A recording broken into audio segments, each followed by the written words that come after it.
Good evening and welcome to Primetime News. I'm Sandro Ferdinando. And I'm Naveksha Gunasekara. Here are your headlines for tonight.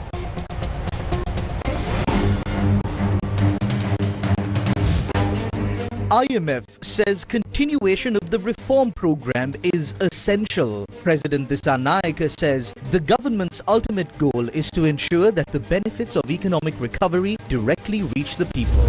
Former chairperson of the National Lotteries Board arrested on corruption charges, granted bail. Vice Admiral Damian Fernando appointed as Navy commander. Joint investigation launched to look into bribery allegations against Rakita Rajapaksa and Charit Abesinghe. In the top story for tonight, the International Monetary Fund emphasizes that it is essential to continue the reform program to stabilize the economy and safeguard state revenue and external sustainability. This was highlighted in a statement issued by the IMF delegation led by Sonali Jain Chandra, Deputy Director of the Asia Pacific Department, concluding their visit to Sri Lanka. A delegation from the International Monetary Fund, including Sonali Jain Chandra, Deputy Director of the Asia Pacific Department, and Evan Papageorgiou, IMF Mission Chief for Sri Lanka, has been in the country since the 24th of June. During their visit, the delegation met with key government leaders, including the President, the Prime Minister, and the Governor of the Central Bank.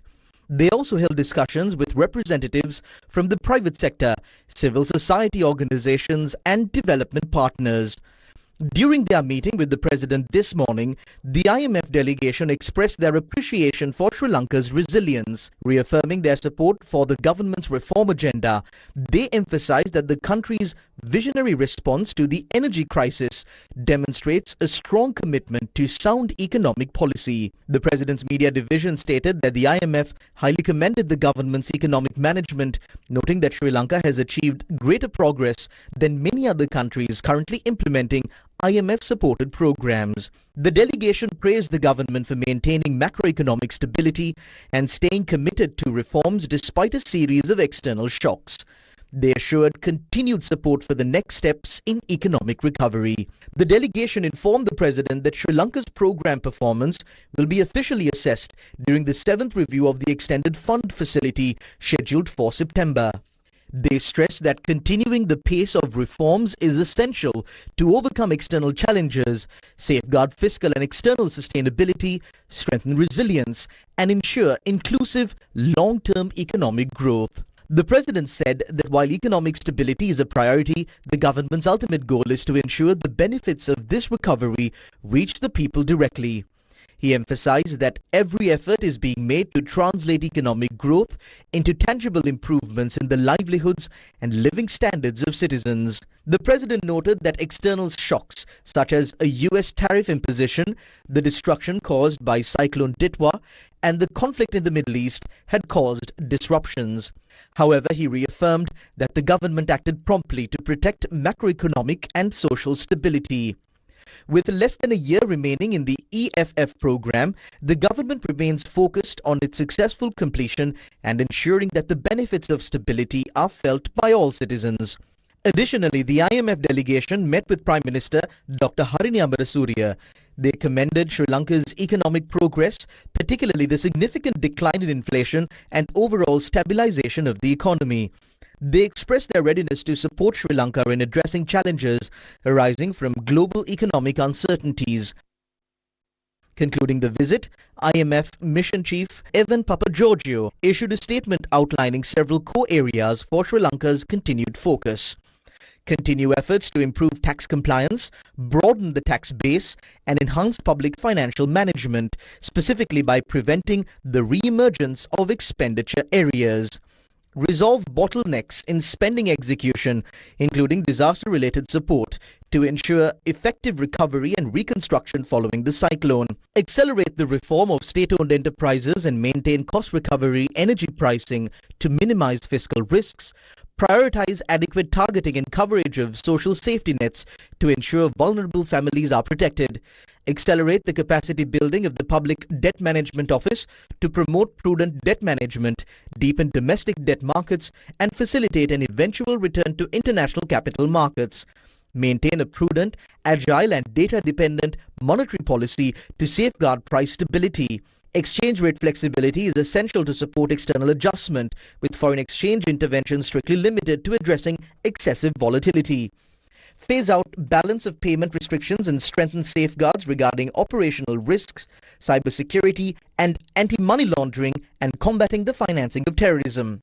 Steadfastly implement governance reforms, pursue bold reforms to improve the efficiency and fairness of the tax system, liberalize trade, address labor market rigidities, and enhance the business environment to attract investment and reduce poverty.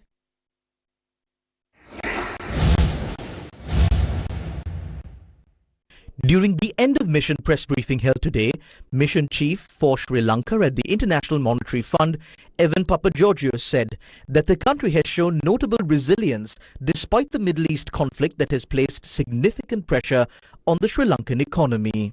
The good news is that the reform program that Sri Lanka has undertaken in the past few years is bearing fruit, and this continues to this day despite the difficult external conditions. It is worth noting that Sri Lanka entered this shock from a much stronger position. The reforms implemented under the program have restored macroeconomic stability, strengthened public finances, rebuilt reserves, and created necessary policy space. That allowed the authorities to respond quickly to protect both macroeconomic stability and the most vulnerable households. The government introduced temporary support to cushion the impact of energy prices while remaining committed to fiscal discipline. The central bank acted decisively by tightening monetary policy to safeguard price stability. Overall, these policy responses have been appropriate and adhere to sound macroeconomic policies and the prudent use of hard-won policy buffers. Looking ahead, the priority is clear: stay the course and sustain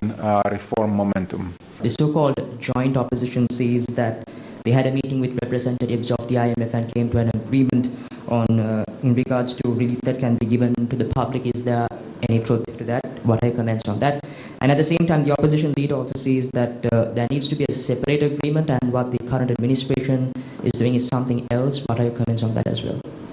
Yeah, so on the issue of the oppositions and the recommendations, we don't have any particular comments there. Mentioning this meeting with the opposition, right? Just to highlight a few topics that were discussed. There was a lot of interest in understanding how Sri Lanka was performing under the EFF arrangement, more generally, to get better understanding, and a lot of emphasis also on the need to strengthen governance, and in particular fiscal governance and accountability in general. And related to that, also the points that Evan already mentioned on strengthening social safety nets, like social protections in general, and also the Middle East war shock. Like how do you manage the shock given the implications for the economy, businesses, and also the people? So that links to the point on social protection that were mentioned. Just wanted to add that. So. The Colombo Chief Magistrates Court has ordered the release of former National Lotteries Board chairperson Shamila Pereira, who was arrested on corruption allegations on two sureties of Rs 1 million each. Chief Magistrate Asanga S. Bodragama also imposed a travel ban on her and ordered her to surrender her passport to the court. Former National Lotteries Board chairperson Shamila Pereira, who was arrested by the Commission to investigate allegations of bribery or corruption, was produced before the Colombo Chief Magistrates Court at around 3:20 p.m. today. The Commission informed the court that during her tenure as chairperson of the National Lotteries Board, she had arranged for 3 officers recruited to the institution to be deployed to the office staff of then Finance Minister Ravi Karunanayake. This investigation was initiated following a complaint received by the Commission on the 17th of November 2025. Under the Special Projects Unit of the National Lotteries Board, 2 project coordination secretaries and 3 individuals were recruited on a contract basis for management assistant positions. However, such a management assistant position does not exist within the hierarchy of the National Lotteries Board. The suspect misled the board of directors and recruited these individuals, paying their salaries and allowances using National Lotteries Board funds. The Commission further told the court that 3 individuals were recruited upon a request made by former Minister of Finance Ravi Karunanayake. These three individuals did not carry out any official duties with the National Lotteries Board. They were engaged only in the political activities of former Finance Minister Ravi Karnanayaka.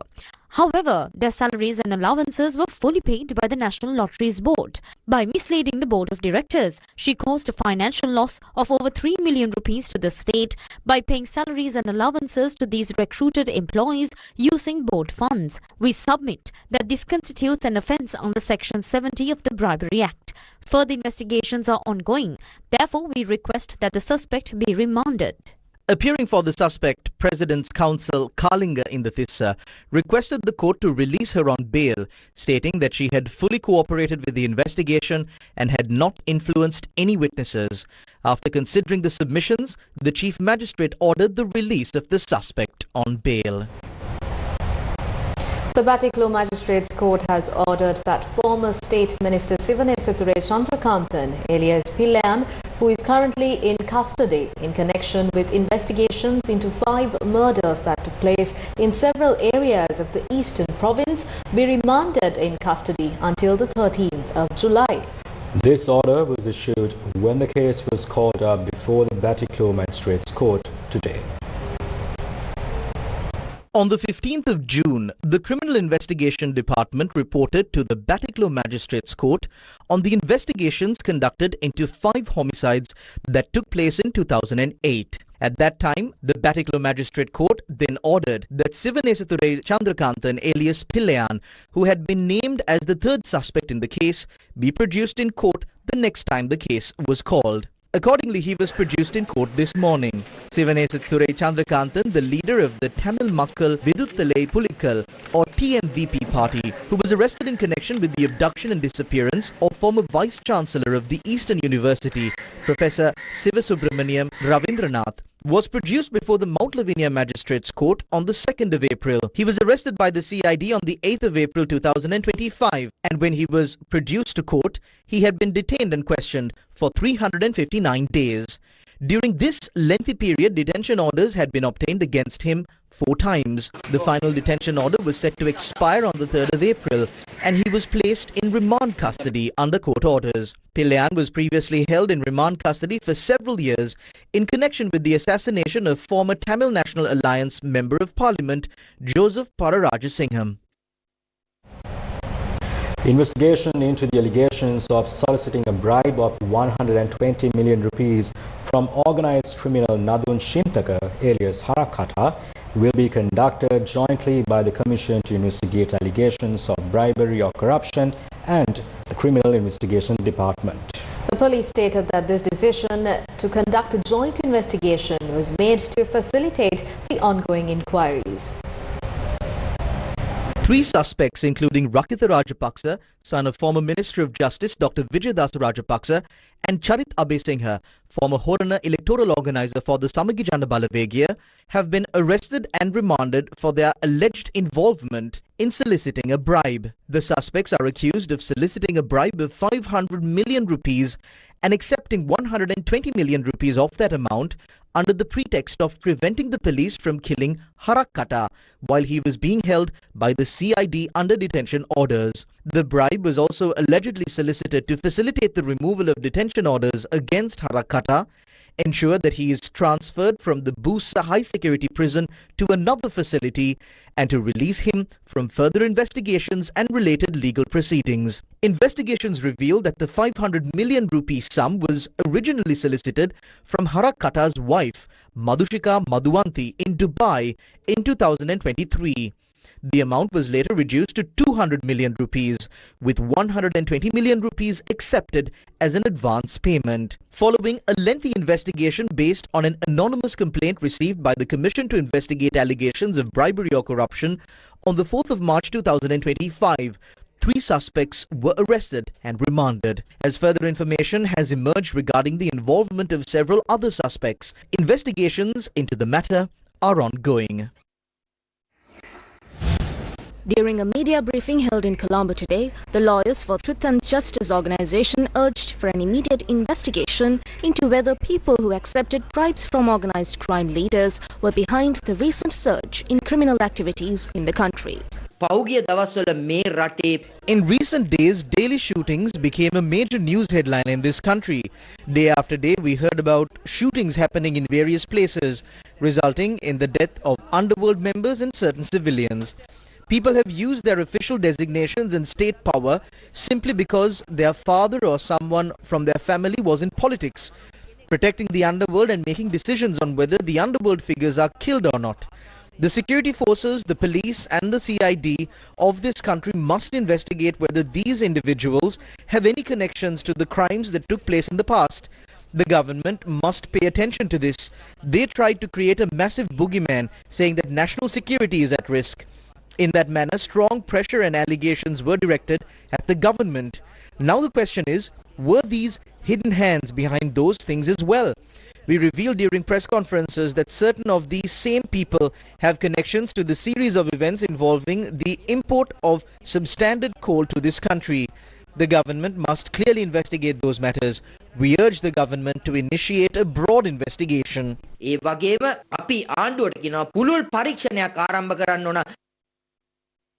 Who are the individuals behind the alleged coal fraud that has recently been reported? Former Minister Padali Chompikaranawaka was questioned by journalists in Kandy today regarding allegations related to a coal fraud.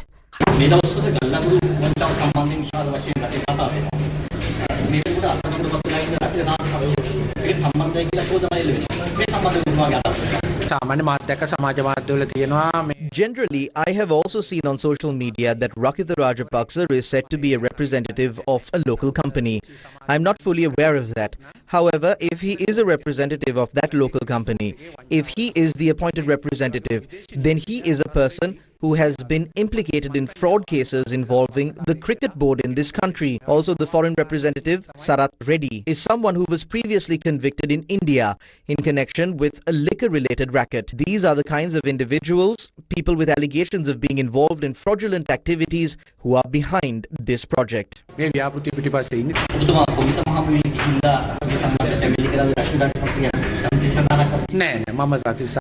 No, I don't go after individuals like that, but I have clearly submitted all necessary data regarding the 2025-26 coal fraud investigation to the Special Presidential Commission. 4 16-year-old students have drowned in a swamp in Mangalapura, Vanathavilluwa. According to police, the accident occurred this afternoon when the students went to gather lotus flowers for a school function scheduled for tomorrow. While 5 students had gone to the swamp, one of them had managed to make his way back to safety. The police stated that the residents of the area had recovered the bodies of the victims.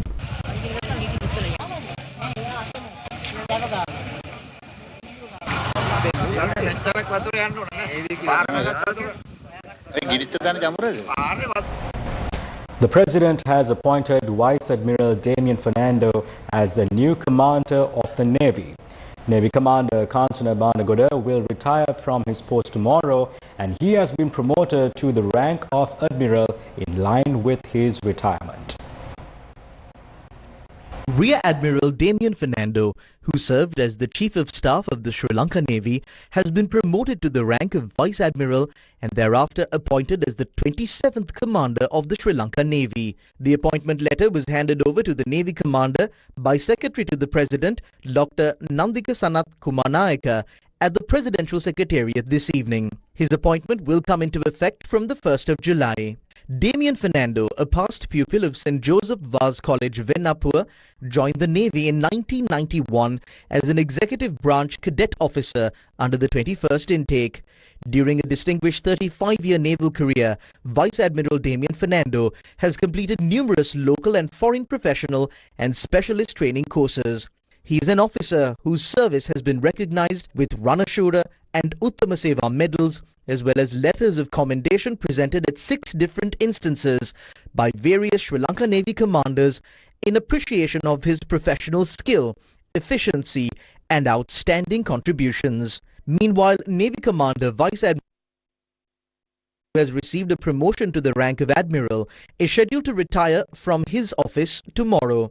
Kanchana Banagoda, who was appointed as Navy Commander on the 30th of December 2024, is a past pupil of St. Thomas's College in Bandaravela. He joined the Sri Lanka Navy as a cadet officer in 1989.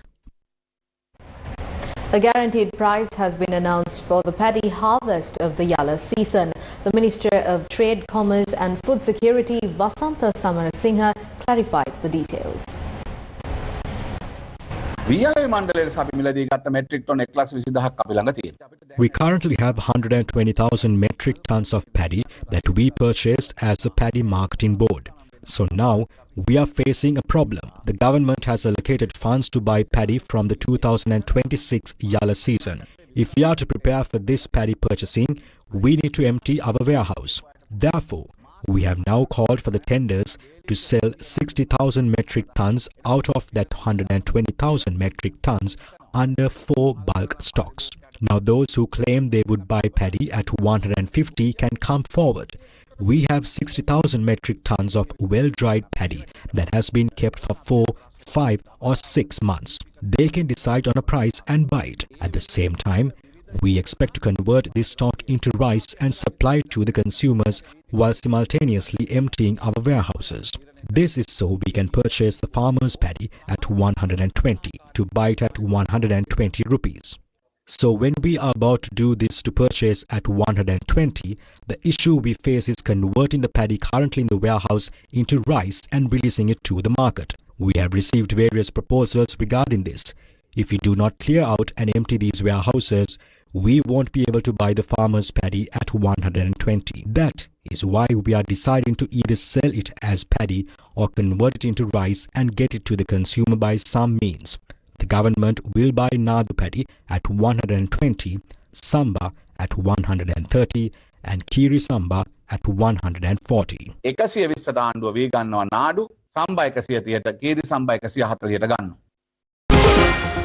News First. Main sponsor.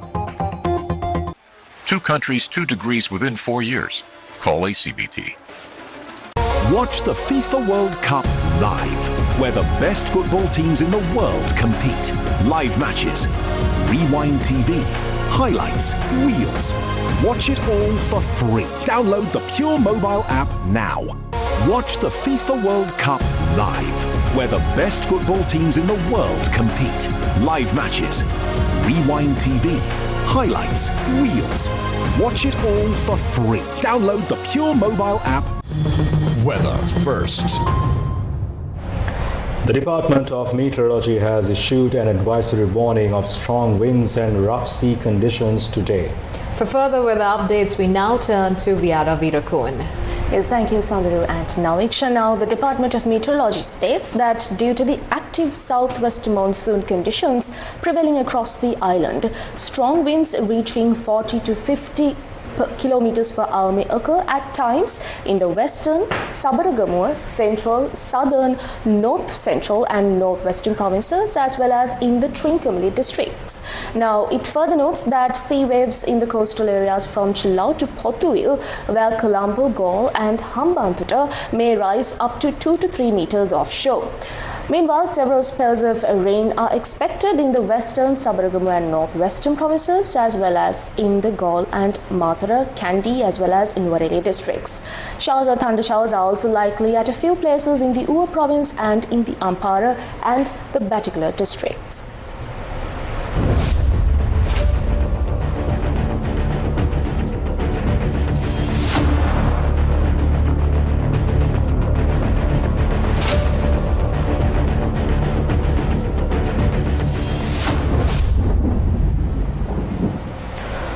Health authorities report that 1,030 dengue patients were recorded within the last 24 hours. The acting director of the National Dengue Control Unit, Dr. Kapila Kannangara, stated that the risk of dengue continues to rise in several districts, including Gampaha and Galle. The number of reported dengue patients has now exceeded 54,000. The Sri Lanka Medical Association held a media briefing today to raise awareness regarding the current situation. රෝගීන් 54,000 පැනලා තියෙනවා. The number of patients has exceeded 54,000. The number of deaths is also increasing, surpassing 31. About 50% of the patients are in the Western Province. Within that Western Province, it is most prevalent in the Colombo and Gampaha districts. The situation has now reached a somewhat serious state because our hospital system is currently filled to its maximum capacity. What I have to tell the public is to follow the instructions given by our Ministry of Health and the National Dengue Control Unit as much as possible. Many people experiencing high fever, body aches, headaches, especially pain behind the eyes, back pain and vomiting tendencies. If you have such symptoms, the possibility of having dengue is very high. Also, we see that some people develop diarrhea. If you have such symptoms, it is very important that after 48 hours have passed since the fever started, you get a blood test called a full blood count done and consult a doctor to get advice. Based on that test, we can measure the possibility of it being dengue.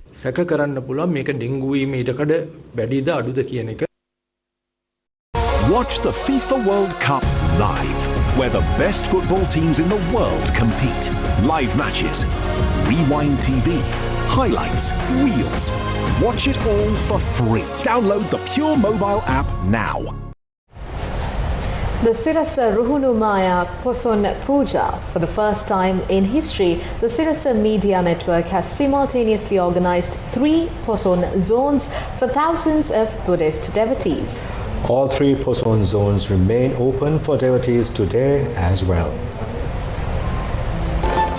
The Sirasa Ramba Damsavya Poson Zone is centered around the historic Ramba Rajamahawihara in Ambalanthota, where 12,000 Arhants are believed to have resided. The Sirasa Angirasa Poson Zone is centered around the Angirasa International Buddhist Center in Mattala, and the Sirasa Minipura Poson Zone is based at the Ratnapura Saddharma Alankar Vidyayatana and are all being held simultaneously with a special focus on youth contribution.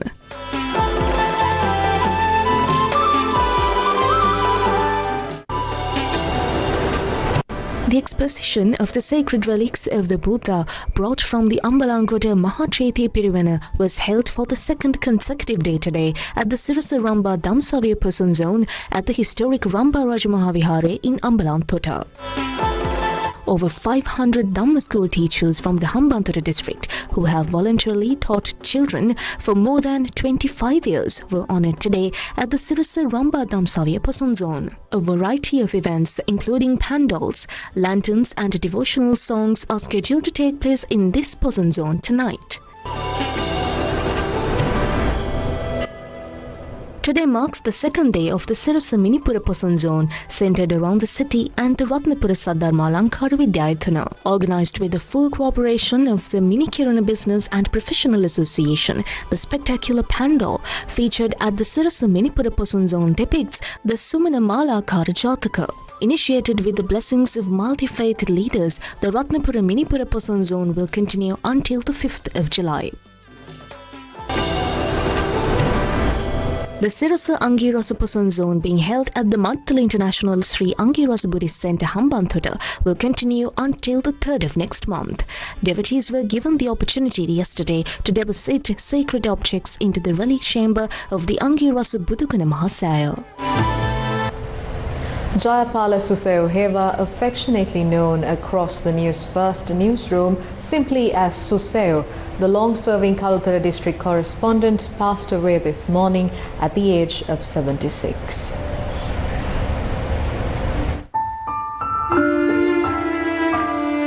Jayapala Suseo Heva, who was born on the 2nd of March 1950, received his education at Wadua Potupitiya Mahavidyalaya. A bright and promising student during his school years, he later chose journalism as his profession, driven by a deep commitment to delivering truthful information to the public. Known simply as Susev, he served the media field with dedication for nearly 50 years, carrying out his journalistic responsibilities with commitment and integrity.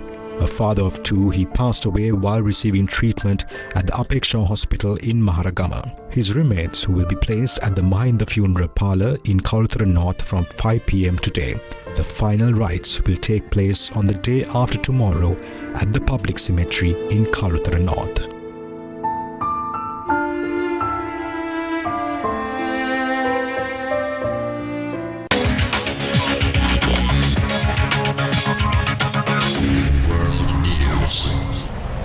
Iran's foreign ministry spokesman Ismail Baghei has said that the Iranian side has no plans to meet US officials, quote-unquote, at any level in the next few days. This was against the backdrop where US President Donald Trump claimed Iran has, quote-unquote, requested a meeting following the exchange of strikes last week and said it will take place in Qatar today. Now with that, let's take a look at the very latest from the Middle East. Theruni Karunaratne brings us more on this. Thank you, Naveksha and Sandru. Well, earlier today, President Donald Trump and White House Press Secretary Caroline Leavitt confirmed that Trump's envoys Jared Kushner and Steve Witkoff will attend the meeting taking place in Doha, Qatar. However, a spokesperson for Qatar's foreign ministry stated that no meetings with Iranian officials will take place during the discussions. The spokesperson also noted that the issue of frozen Iranian funds remains directly linked to progress in negotiations between Tehran and Washington. He added that the $6 billion in frozen Iranian assets has not yet been transferred to Iran. Meanwhile, Iranian Foreign Ministry spokesperson Ismail Baghei said that Iranian and Qatari officials will meet in Doha in order to discuss a memorandum of understanding with the United States as well as the issue of frozen Iranian funds. Now, against this backdrop, Baghei also stated that Iran's national football team was treated in the most, quote-unquote, politicized manner during the 2026 World Cup event. Let's take a look at the details. Iranian and US negotiating teams were due in Doha this week, but Iran said on Monday no meeting had been scheduled as weekend missile fire from both sides tested the interim ceasefire to end the 4-month-old war.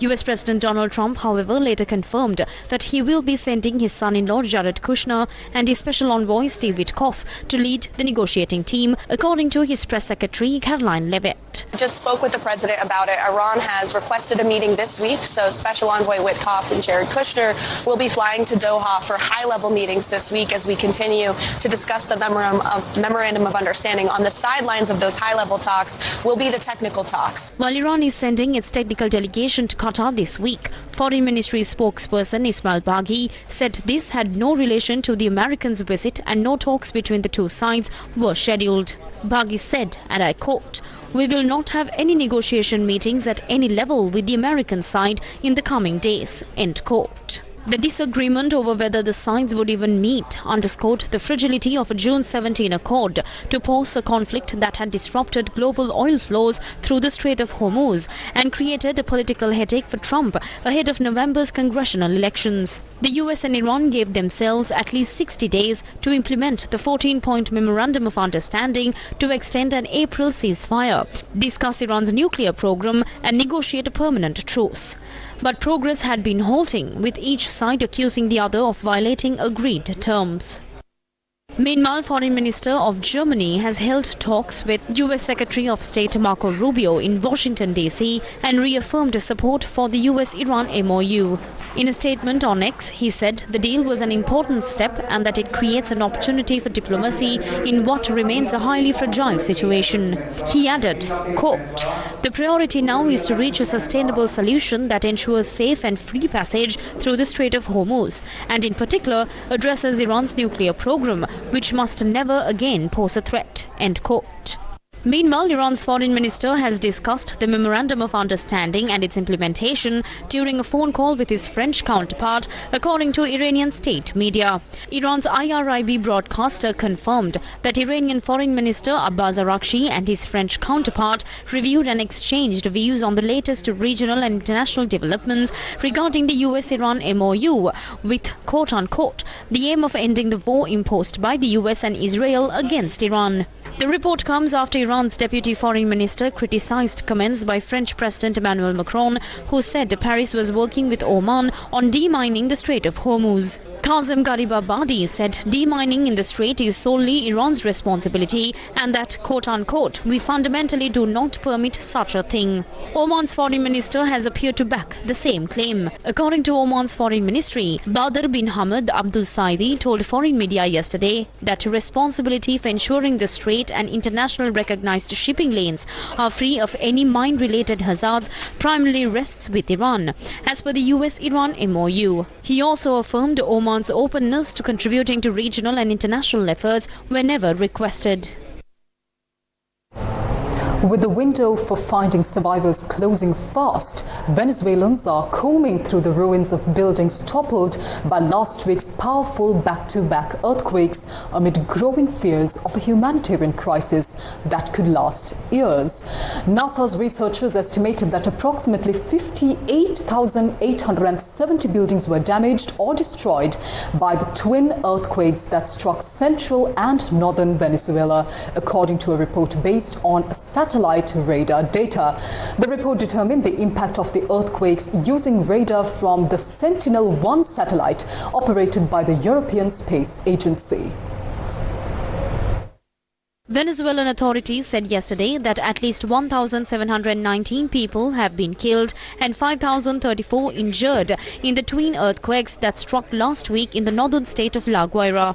Tens of thousands more remain missing or unaccounted for, raising pressure on a cash-strapped government already struggling to house and feed those left homeless. Rescuers said the first 72 hours after a quake are critical for finding people alive and freeing them from rubble. That deadline passed on Saturday, yet searchers are continuing in shuttered neighborhoods where families keep vigil at piles of rubble. Facing criticism that they have moved too slowly, officials have heavily promoted their response.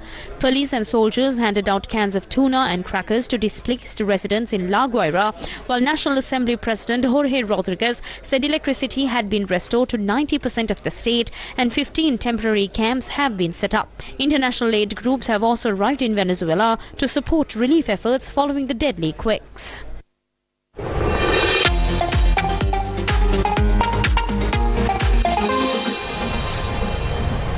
The road to World Cup glory is heating up. The FIFA World Cup 2026 has now entered the round of 32. Just yesterday, Morocco and Paraguay sent the Netherlands and Germany packing on penalties, while Brazil rallied to edge Japan in the round of 32. Viara Vircone is once again ready to take us through the latest action from the FIFA World Cup 2026. Matches of the FIFA World Cup 2026 are currently underway. Brazil, Paraguay and Morocco have advanced to the round of 16 following matches played last night and today. Now Brazil secured a 2-1 victory over Japan, with Gabriel Martinelli scoring a decisive goal during injury time after regulation time had ended.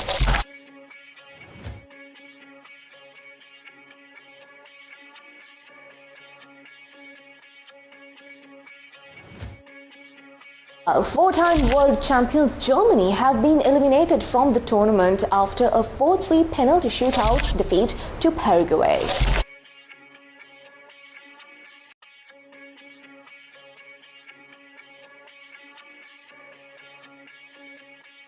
Also booked their place in the round of 16 after defeating the Netherlands 3-2 in a penalty shootout.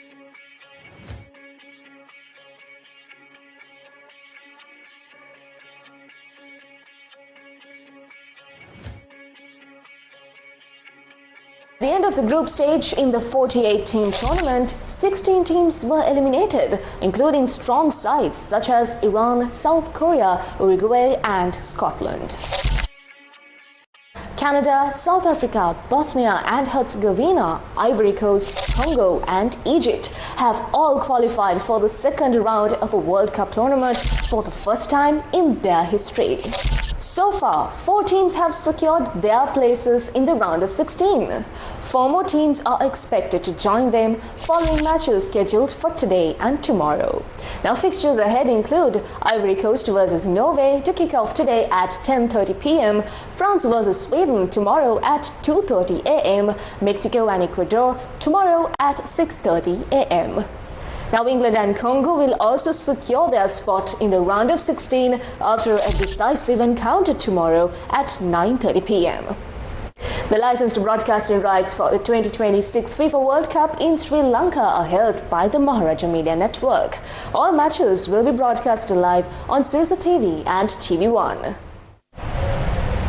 And with that, to wrap up news for tonight, thank you very much for joining us. Good night.